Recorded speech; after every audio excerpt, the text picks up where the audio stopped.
Gimana sih cara membunuh virus corona? Dok, virus corona bisa dibunuh dengan apa? Dok, berjemur pukul 10 sampai 2 itu bisa bunuh virus corona ya dok? Dok, bukannya berjemur bisa menyebabkan kanker kulit? Dok, bukannya berjemur menyebabkan kita gosong? Virus corona bisa mati gara-gara panas nggak sih dok? Banyak daripada kalian menanyakan hal-hal itu dan kita akan tuntaskan semua pada hari ini.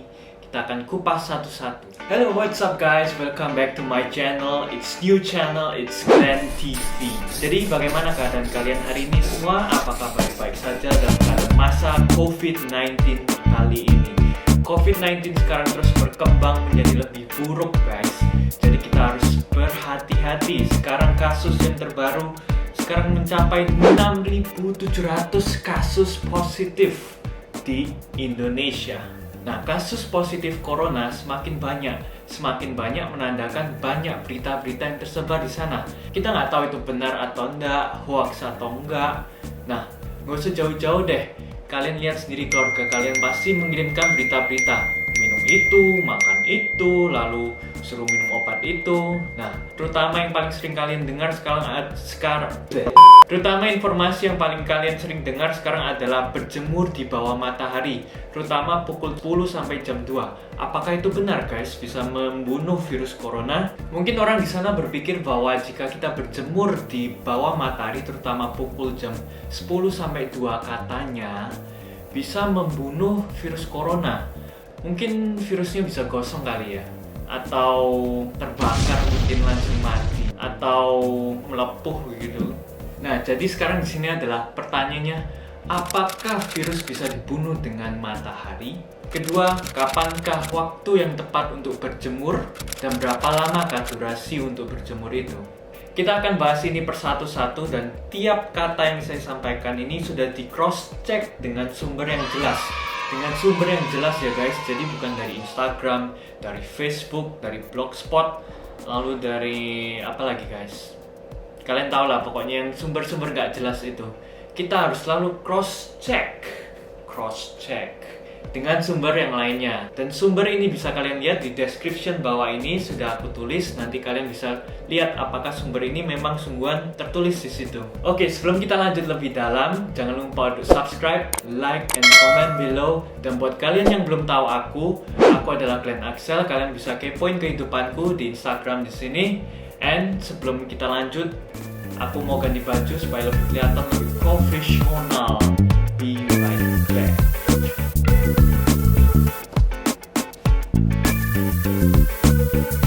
Oke guys, sudah kelihatan seperti profesional.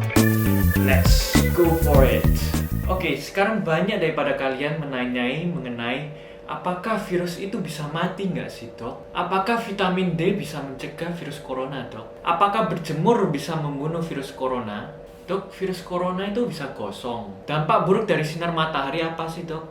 Dok, bilangnya berjemur yang paling tepat itu pukul jam 10 sampai jam 2 ya dok? Gimana sih caranya berjemur yang tepat dan benar? Dok, berapa lama sih kita harus berjemur? Banyak daripada kalian menanyakan hal-hal itu dan kita akan tuntaskan semua pada hari ini. Kita akan kupas satu-satu.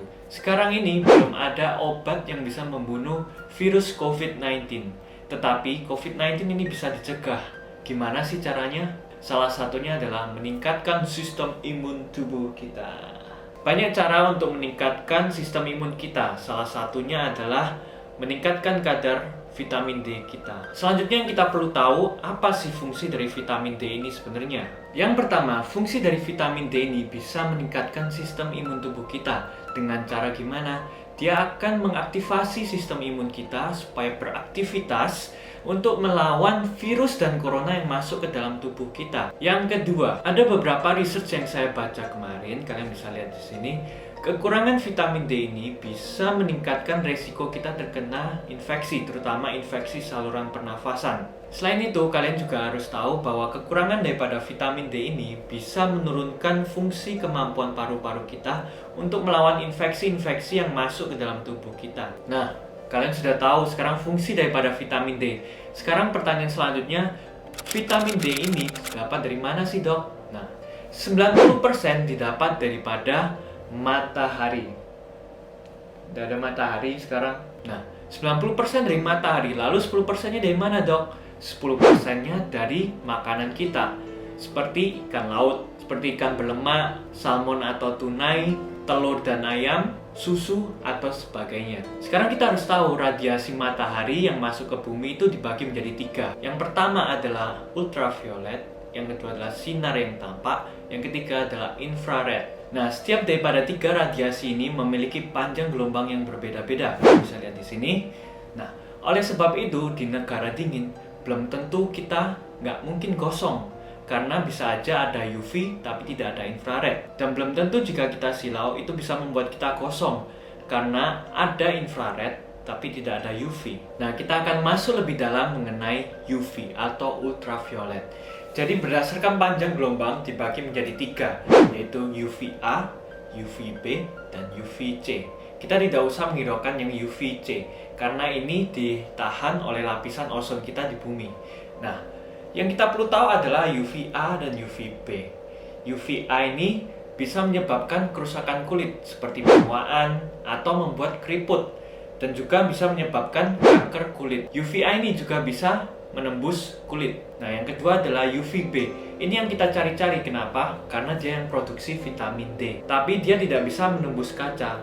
Maka kita dianjurkan oleh orang-orang untuk berjemur di matahari. Tapi ingat, berjemur dengan waktu yang salah bisa menyebabkan kelainan pada kulit. Jadi pertanyaan selanjutnya, kapan dan berapa lama waktu yang tepat untuk berjemur di bawah matahari tanpa beresiko terhadap kesehatan kulit kita, seperti pigmentasi, penuaan dini, kanker kulit. Kekuatan sinar UV ini untuk mencapai kulit kita bisa kita ukur menggunakan UV index. Nanti akan saya jelaskan bagaimana cara melihat UV index ini dengan aplikasi atau Google. Kita harus bersyukur bahwa kita tinggal di Indonesia, karena Indonesia adalah negara tropis, sehingga kita bisa menerima matahari setiap harinya, setiap saat, dimanapun kita berada. Beda dengan negara-negara di luar sana, mereka mempunyai 4 musim, jadi belum tentu mereka akan menerima matahari seperti kita ini. Membahas tentang UV index, kalian bisa lihat di sini. Semakin tinggi UV index ini berarti menandakan semakin bahaya terhadap kulit kita. Sehingga penting untuk kita untuk berlindung dari UV index yang tinggi ini. Kalian bisa lihat di bawah ini, UV index di bawah 3 ini menandakan UV index yang terbaik. Mereka tidak memerlukan protection, no protection required. Jadi UV index yang tinggi kita harus hindari karena dia bisa melukai kulit kita. Jadi sia-sia kalian merawat kulit kalian jika kalian berjemur dengan cara yang salah. Rata-rata UV index ini tinggi terutama pada pukul 10 pagi hingga 2 siang. Tapi beda negara memiliki UV index yang berbeda. Oleh sebab itu saya jelaskan tadi, kalian harus mengetahui UV index tiap negara, tiap kota pun juga beda. Cara melihat UV index adalah sebagai berikut. Oke, untuk melihat UV index, kalian bisa mendownload aplikasi di Android atau di Apple kalian. Ada banyak aplikasi yang bisa di-download secara gratis. Kalian tinggal ketik UV index. Tapi di sini aku akan menunjukkan kalian cara melihat menggunakan Google. Jadi kalian tidak perlu mendownload. Di Google kalian tinggal ketik UV index di kota kalian. Contohnya sekarang di Surabaya. UV index Surabaya seperti ini. Nah, setelah kalian buka, pasti akan muncul di atas AccuWeather. Kalian klik itu. Nah, contoh ini sekarang pukul 9 pagi. Kalian bisa lihat di situ max UV index adalah 4, moderate. Lalu kita cocokkan dengan UV index yang saya tunjukkan tadi, UV index dari WHO. Di sini UV index 4 menandakan protection required. Jadi di sini kita harus menggunakan protection. Oleh sebab itu saya bilang tadi, UV index terbaik adalah di bawah 3. Yuk sekarang kita cari UV index yang di bawah 3. Nah, sekarang kalau kalian lihat di sini jam 10 masih tinggi ataupun malah tinggi, yaitu max UV index mencapai 6.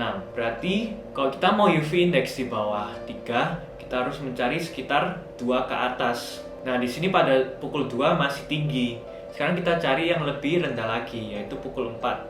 Nah, kalian bisa lihat sendiri max UV index di situ tertulis yaitu 2. Nah, di sini adalah waktu yang tepat untuk kalian berjemur di bawah matahari. Tapi kan itu sore, Dok. Betul. Jadi kalian harus mencari sebelum jam 9.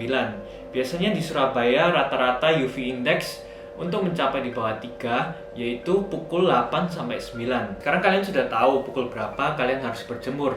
Pertanyaan selanjutnya, berapa lama sih, Dok, kita harus berjemur? Nah, berjemur yang tepat di bawah matahari Dimulai dengan durasi 5 menit, lalu kita lanjutkan hingga 15 menit. Jika kulit kita sudah mulai berubah menjadi warna merah muda atau warna merah, kita harus menghentikan berjemur. Tetapi durasi itu berbeda antar individu-individu karena setiap daripada kita memiliki kulit-kulit yang berbeda. Jadi, kalian bisa berjemur pukul 8 sampai 9 berdurasi 5 hingga 15 menit.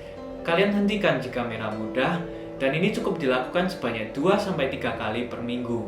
Nah, sekarang pertanyaannya, bagaimana sih cara berjemur yang baik, Dok? Nah, berjemur itu cukup mengenai bagian lengan dan bagian kaki. Jadi jangan kalian keluar sana lalu berjemur tidak menggunakan baju ya, guys. Tidak bagus, karena kalian akan dilihat orang-orang gila. Nanti kalian akan dipanggil polisi. Yang selanjutnya, kalian juga harus menggunakan sunscreen saat berjemur, terutama pada daerah muka dan daerah leher. Kalian juga bisa menggunakan topi atau kacamata untuk melindungi wajah kalian. Sekarang pasti kalian bingung kenapa kok banyak orang nge-share kita harus berjemur pukul 10 sampai 2. Mungkin informasi itu berasal dari luar negeri atau dari bule-bule atau dari barat yang kita percaya bahwa luar negeri lebih baik daripada Indonesia. Tapi mereka yang tinggal di negara 4 musim memiliki rata-rata UV index 3, terutama pukul jam 10 sampai 2. Oleh sebab itu dianjurkan untuk berjemur pukul 10 sampai 2 untuk mendapatkan vitamin D yang mereka mau. Untuk mendapatkan vitamin D secukupnya. Untuk kondisi tertentu, kalian yang sensitif terhadap matahari atau memiliki kanker kulit, tolong menghindari untuk berjemur di matahari karena ini akan memperburuk kulit kalian. Jadi guys, untuk mengambil kesimpulan, aku mau mengingatkan kalian bahwa sampai sekarang ini belum ada penelitian atau research yang mengatakan bahwa COVID-19 ini bisa disembuhkan dengan begitu mudah, apalagi dengan cara menjemur di matahari saja. Yang ada, dengan bantuan berjemur matahari itu memproduksi vitamin D. Dia bisa membantu untuk meningkatkan sistem imun tubuh kita. Jangan kebalik ya guys. Jadi boleh berjemur tapi tidak berlebihan. Berjemurlah dengan cara yang tepat supaya tidak melukai kulit-kulit kalian ini. Sumber yang aku baca kalian bisa lihat di link description untuk kalian cross check apakah yang aku katakan tadi benar atau enggak. Jangan asal terima aja informasi-informasi yang kalian dapat. Kalian harus cross check dengan seberang, dengan situ, dengan sana, tapi dengan sumber yang jelas ya guys. Karena jangan sampai kalian mencoba untuk berjemur bukannya malah memperbaiki kesehatan kalian, malah membuat kulit kalian lebih parah. Oke guys, terima kasih karena kalian sudah menonton video ini. Semoga video ini dapat bermanfaat untuk kalian semua. Yuk guys, kita stay di rumah aja untuk memotong rantai penularan COVID-19 ini, sehingga kita bisa keluar lagi, bertemu lagi, dan kalian bisa bertemu dengan aku. Siapa juga yang mau ketemu kamu kan? Sudah mau mati guys, aku di sini makan tidur sampai bosen guys. And guys, jangan lupa untuk stay healthy. Bersama kita pasti bisa. Dan buat kalian yang punya pertanyaan, kritik atau saran, atau mungkin aku menyampaikan beberapa kata yang salah, kalian bisa komen di bawah ya guys. Dan jangan lupa untuk subscribe. Bye bye.